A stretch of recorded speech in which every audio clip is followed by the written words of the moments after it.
Hello everyone, आप सब कैसे हैं। मैं उम्मीद करता हूं कि बहुत अच्छे होंगे और अपनी पढ़ाई को बहुत अच्छे से कर रहे होंगे। मैं आकाश कुमार बढ़ाना वर्चुअल क्लास का बहुत बहुत तो जैसा 12th क्लास है हमारी, और ज्योग्राफी का हम लोग रिवीजन कर रहे हैं।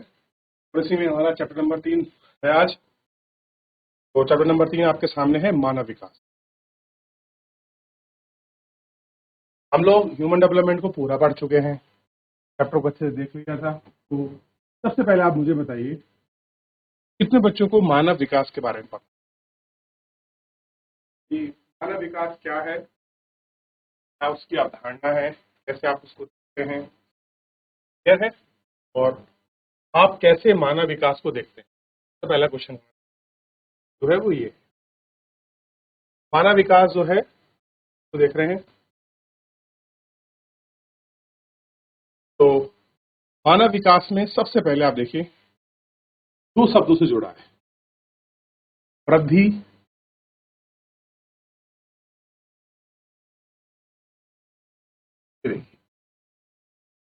वृद्धि और विकास। शब्द आपके लिए नए नहीं। आप चारों लगभग प्रत्येक वस्तु को आप देख सकते हैं। बड़ी सी चीजें हैं जिन्हें आप नहीं देख सकते, बढ़ती और विकसित होती। ये वस्तुएं नगर, विचार, राष्ट्र संबंधित अथवा आप स्वयं भी हो सकते हैं। इसका अर्थ ठीक है, राष्ट्र की है, नगर की है, कैसे हैं आप उनको अच्छे से देख सकते हैं। क्या वृद्धि और विकास का एक ही अर्थ है। इस अध्याय में राष्ट्रों और समुदाय के संदर्भ में मानव विकास की अवधारणा की विवेचना की जाएगी। क्या करेंगे हम लोग? विवेचना। तो वृद्धि और विकास क्या है के मायनों, ग्रोथ और डेवलपमेंट आपके पैरेलल चलते हैं या ग्रोथ और डेवलपमेंट एक ही हैं, इन पर हम लोग आपका बेसिकली बात करना है। वृद्धि और विकास दोनों समय के संदर्भ में परिवर्तन को इंगित करते हैं, चाहे वो आपका ग्रोथ हो या डेवलपमेंट। दोनों क्या करते हैं? टाइम के रेफरेंस में क्या करते हैं? परिवर्तन को क्या करते हैं? इंडिकेट करते हैं कि आपका जो है परिवर्तन बेसिकली क्या है। हम देखते हैं कि परिवर्तन है क्या। अंतर यह है कि वृद्धि मात्रात्मक और निरपेक्ष मूल्य है। वृद्धि कैसी है? आपकी मात्रात्मक है और आपका निरपेक्ष मूल्य है। का चिन्ह धनात्मक या ऋणात्मक हो सकता है। कैसा हो सकता है? ये पॉजिटिव और निगेटिव हो सकता है। इसका अर्थ है कि परिवर्तन धनात्मक वृद्धि को दर्शाता है। अगर आपका अर्थ अगर पॉजिटिव में है, ये क्या है? आपकी ग्रोथ को दर्शाएगा। और ग्रोथ को हम दो प्रकार से देख सकते हैं, चाहे उसको प्लस बना लीजिए या फिर इस तरीके से। दूसरा है ऋणात्मक। ऋणात्मक मतलब जो आपका हास है, निगेटिव, उसको दर्शाता है। इस तरीके से साइन बहुत बार लगे होते हैं, पता होना चाहिए। अगर एरो नीचे की तरफ है तो वो चीज आपके निगेटिव में है, ऊपर पॉजिटिव। ठीक। विकास का अर्थ गुण परिवर्तन है, जो कि सापेक्ष मूल्य होता है। चाहे जो आप डेवलपमेंट को देखते हैं वो कैसा है? गुणात्मक है। और आपका एक्सलेंट होता है, क्या होता है? निरपेक्ष में उसकी वैल्यू। जब तक परिवर्तन, जब तक वर्तमान दशाओं में वृद्धि ना हो, विकास उस समय होता है सकारात्मक वृद्धि होती। सकारात्मक वृद्धि से सदैव विकास नहीं होता। विकास उस समय होता है जब गुणवत्ता में सकारात्मक परिवर्तन। कैसा हो?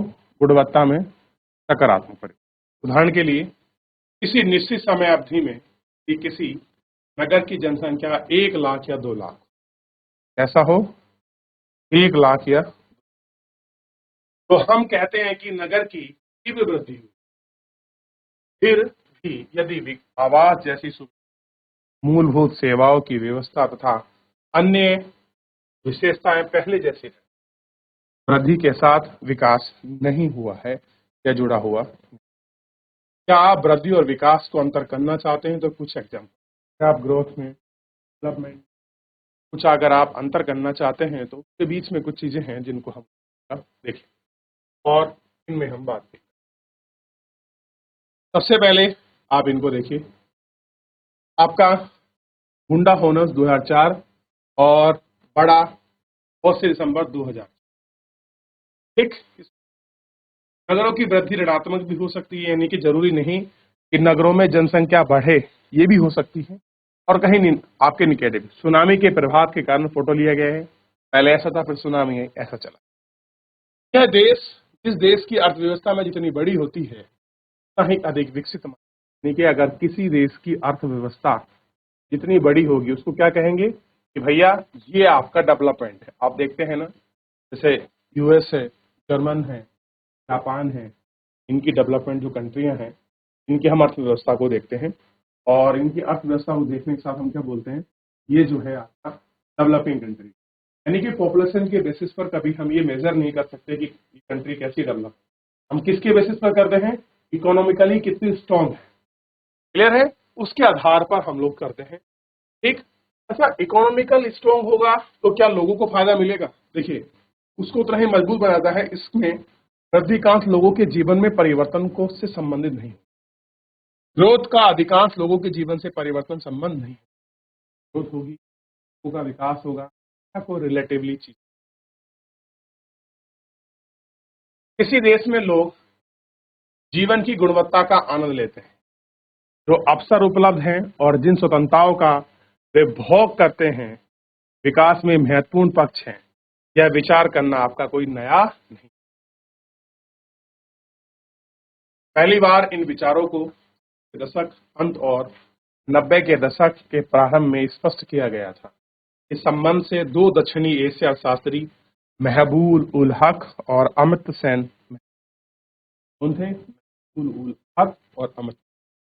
मानव विकास की अवधारणा का प्रतिपादन डॉक्टर महबूब उल हक द्वारा किया गया। डॉक्टर हक ने मानव विकास की अवधारणा में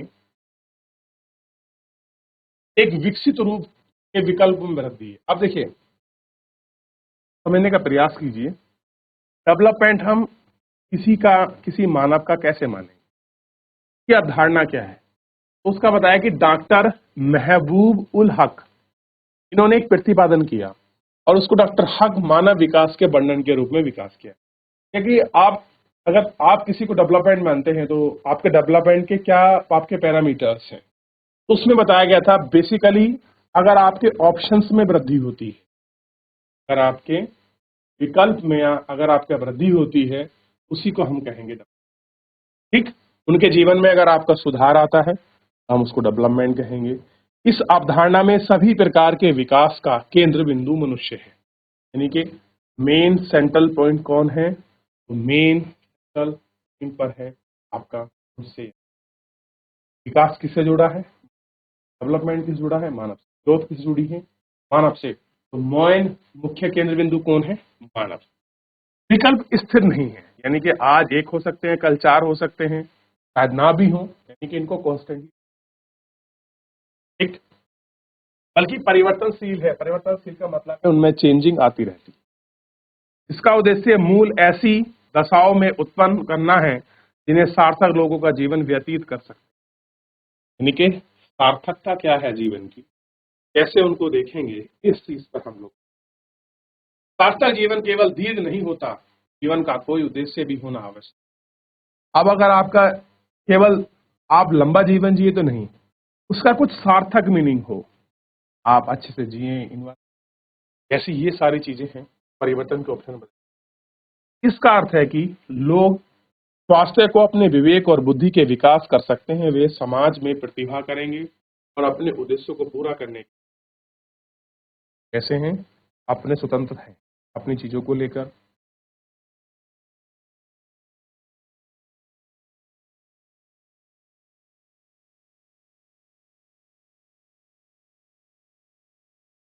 देखिए, तो ये परिवर्तनता है, ये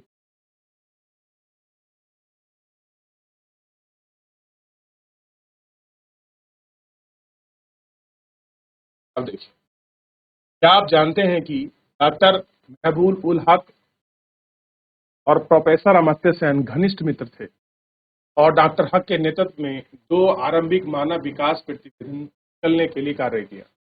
दोनों दक्षिणी एशियाई अर्थशास्त्रियों के विकास और वैकल्पिक विचार प्रतिवेदन और अंतोष्ट्रीय और कारण की प्रेरणा स्रोत पाकिस्तान के डॉक्टर 1990 में मानव विकास सूचकांक जब किया। अर्थशास्त्री थे, इन्होंने आपका डॉक्टर महबूब हक ने मानव विकास सूचकांक इसके अनुसार विकास का संबंध विकल्पों की बढ़ोतरी से, ताकि आत्मसम्मान के साथ दीर्घ और स्वास्थ्य जीवन जी। 1990 में संयुक्त राष्ट्र विकास कार्यक्रम में वार्षिक मानव विकास प्रकाशित करने के लिए मानव विकास की संकल्पना हक के मस्तिष्क में लोच और एक दायरे से बाहर सोचने की योग्यता और भाषण के एक चित्रित, जिसमें सहा का उदाहरण हुआ। आज जो वस्तु हम देखते हैं उन्हें पूछते हैं, मैं उन वस्तुओं का सुपन लेता हूं जो मैंने कभी नहीं देखी। पूछता है और क्यों नहीं। नोबेल पुरस्कार विजेता अमर्त्य सेन विकास का मुख्य ध्येय स्वतंत्रता की वृद्धि के रूप में देखते। सूचीकार बात, स्वतंत्रता भी वृद्धि लाने की सर्वाधिक प्रभावशाली। उनका कार्य आपका स्वतंत्रता की वृद्धि और सामाजिकता और राजनीतिक प्रतिक्रियाओं का अन्वेषण।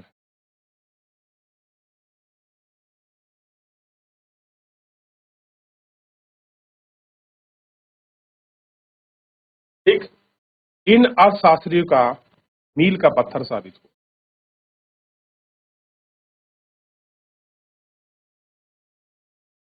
ठीक, देख लिया तो मानव डॉक्टर महमूद हक ने डेवलपमेंट को किस तरह से सकारात्मक चीजों को जोड़कर दिखाया है, कैसे उसको बताया गया है, क्या लिखा।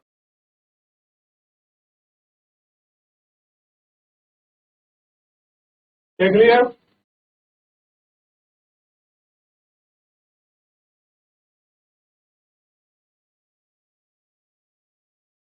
सार्थक जीवन क्या है, अब कार्टून के माध्यम समझा। जन्मदिन मुबारक हो शहनाज, धन्यवाद। फिर मुझे अच्छे स्वास्थ्य की भी कामना दो। मैं क्या कह रही, स्वास्थ्य की मुझे कामना।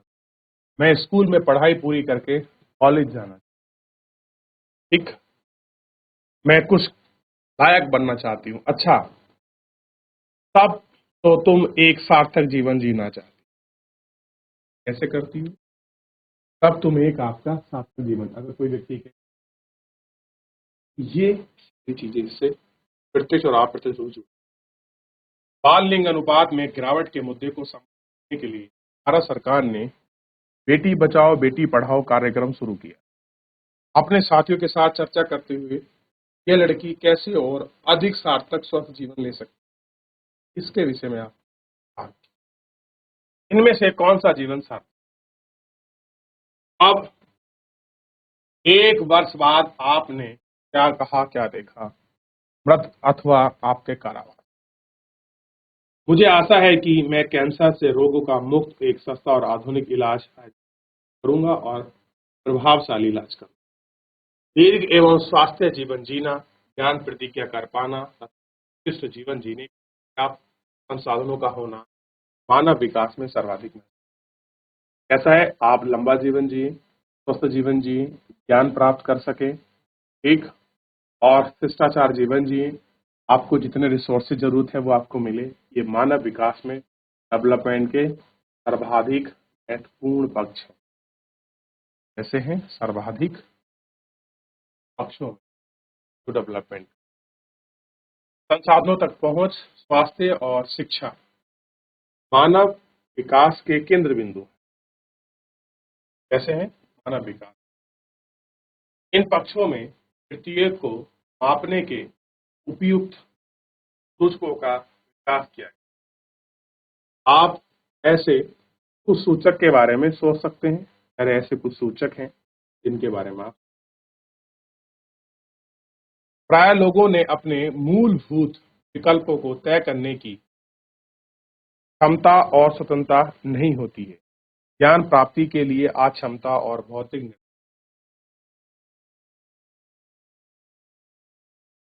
कारणों की, इसके लिए दीर्घ एवं स्वस्थ जीवन जीना, शिक्षा की प्राप्ति, योग्य सुष्ट जीवन जीने के संसाधन प्राप्त करने में बाधा। लोगों के विकल्पों में वृद्धि करने के लिए स्वास्थ्य का निर्माण महत्वपूर्ण है। इनकी क्षेत्रों में लोगों की क्षमता नहीं बल्कि विकल्प भी सीमित हो जाते हैं।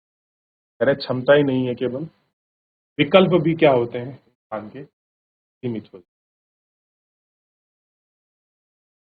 उदाहरण के लिए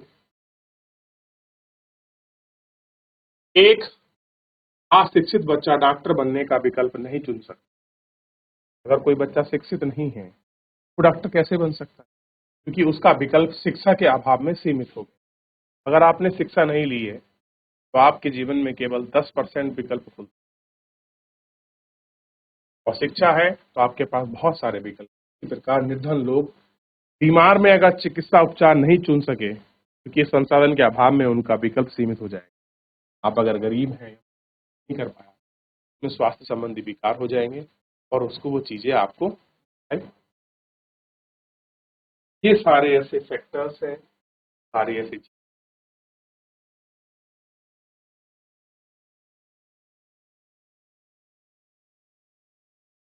देख लिया। चलिए अब मानव विकास के इसमें कुछ 4 स्तंभ हैं। चारों स्तंभों को हम, मानव विकास के 4 स्तंभ। जिस प्रकार किसी इमारत को स्तंभों का सहारा होता है, उसी प्रकार क्षमता, पोषणीयता, उत्पादकता और सशक्तिकरण की संकल्पनाओं पर आश्रित। क्षमताओं का आश्रय प्रत्येक व्यक्ति को उपलब्ध अवसरों के लिए समान पहुंचाने की पहुंच करना है। लोगों को उपलब्ध अवसर लिंग, प्रजाति, आय और भारत के संदर्भ में जाति के भेदभाव के विचार बिना ही समान होना चाहिए। ऐसा ज्यादातर नहीं है, फिर भी लगभग समाज में घटित हो रहा है। उदाहरण के तौर पर किसी भी देश में यह जानना रुचिक होता है कि विद्यालय से प्रेरित अधिकांश छात्र किस वर्ग से हैं। तब ऐसी घटनाओं के पीछे कारण का पता लगाने, भारत में स्त्री और समाज आर्थिक दृष्टि से पिछड़े हुए वर्गों की बड़ी संख्या में विद्यालय से विरासत होती है। इससे पता चलता है कि शिक्षा तक पहुंच न होने से किस प्रकार के विकल्प आपके सीमित करना है। निर्वाह का अर्थ है कि अवसरों की उपलब्धता में निरंतर सतत पोषणीय मानव विकास की आवश्यकता है। कि एक पीढ़ी को समान अवसर मिले, सारी पर्यावरणीय, वित्तीय और मानव संसाधनों का उपयोग भविष्य में रखा रहे। इन संसाधनों में किसी भी एक दुरुपयोग भावी पीढ़ी के लिए अवसरों को कम करना है। बालिकाओं का विद्यालय भेजा जाना एक अच्छा उदाहरण है। आप किसी को भेज, तो वो उसके अवसर में क्या होता है, जो विकल्प है उनमें बढ़ावा मिलता है और एक अच्छा ऑप्शन है। यदि एक समुदाय अपनी बालिकाओं को विद्यालय भेजने पर जोर नहीं देता तो युवा होने पर स्त्री के अनेक अवसर सीमित हो जाएंगे।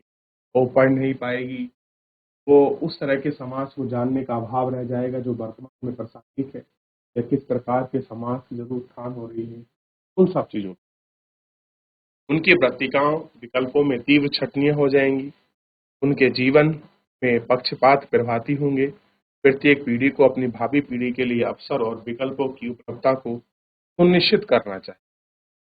ऐसा विकल्प होगा, क्या विकल्प होगा, से हम उनको सुनिश्चित करेंगे, इन सब चीजों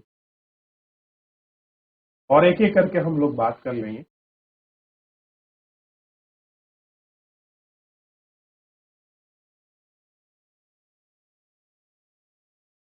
यह उत्पादकता का अर्थ मानव श्रम उत्पादकता और मानव के संदर्भ में उत्पादकता, लोगों में क्षमताओं का निर्माण करके ऐसे निरंतर वृद्धि की क्या करता है, निरंतर। अंततः जन समुदाय राष्ट्रों में वास्तविक धन होते हैं। इस प्रकार उनके ज्ञान में बढ़ाने का प्रयास, खर्च की सुविधा उपलब्ध करने पर आपका कार्य क्षमता आपकी ऐसी होती है। ये सारी कार्य क्षमता क्या आपकी सशक्तिकरण का अर्थ है अपने विकल्प चुनने के शक्ति प्राप्त करने, शक्ति बढ़ती हुई स्वतंत्र की क्षमता है और सशक्त करने के लिए सुशासन, लोकमुखी नीति की आवश्यकता है। सामाजिक एवं आर्थिक दृष्टि से एक सामना क्या है और विशेष महत्व। कैसा है? तो कैसे आप चार स्तंभों को देखते हैं कि समानता, सतत पोषणीयता, उत्पादकता और सशक्तिकरण है। अगर क्वेश्चन में पेपर बन जाए कि आप मानव विकास के चार स्तंभ किन किन को मानते हैं, तो आप इनको